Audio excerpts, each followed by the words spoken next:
వాక్యాసక్తి కలిగినటువంటి దేవుని బిడ్డలందరికీ ఈ ఉదయకాలపు శుభములు వందనాలు తెలియజేస్తున్నాను. దేవుని వాక్యాన్ని చదువుకుందాం.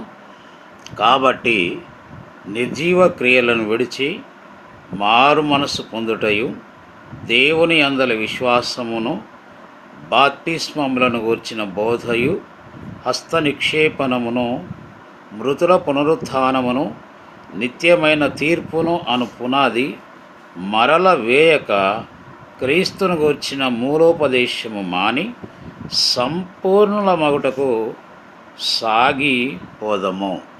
క్రీస్తునందు ప్రియ సహోదరి సహోదరులారా, ఇక్కడ మనము గమనించినట్లయితే అపొస్తలుడైన పౌలు గారు రాస్తున్న వాస్తవము, నిర్జీవ క్రియలను విడిచిపెట్టాలి.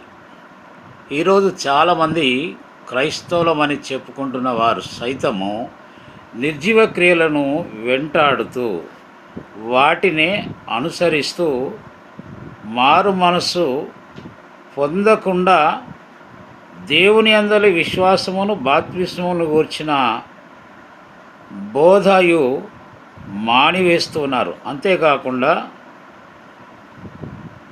మృతుల పునరుత్థానమును, నిత్యమైన తీర్పును అను పునాది మరల వేయక క్రీస్తును గూర్చిన మూలోపదేశములను మానుకోవాలి. అంతేకాకుండా సంపూర్ణ మగుటకు మనము సాగిపోవాలని దేవుని వాక్యము మనకు హెచ్చరిక చేస్తూ ఉంది. మనము కొలసీ పత్రిక 1:28 మనము గమనించినట్లయితే ఇక్కడ అపొస్తలుడైనటువంటి పౌలు గారు ఒక వాస్తవాన్ని తెలియజేస్తున్నాడు. ఏమిటి అనగా, కొలసీ పత్రిక 1:28 ప్రతి మనుష్యునికి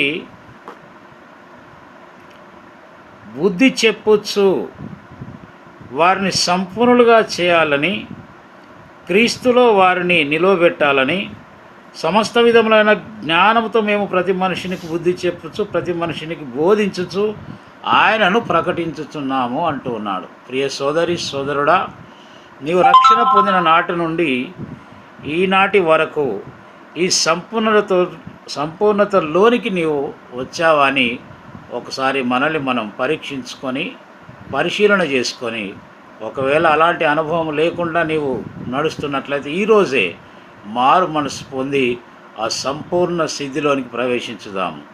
అట్టి కృప పరిశుద్ధాత్మ దేవుడు మనందరికి దయచేయునుగాక. దేవుడు మిమ్మల్ని దీవించునుగాక.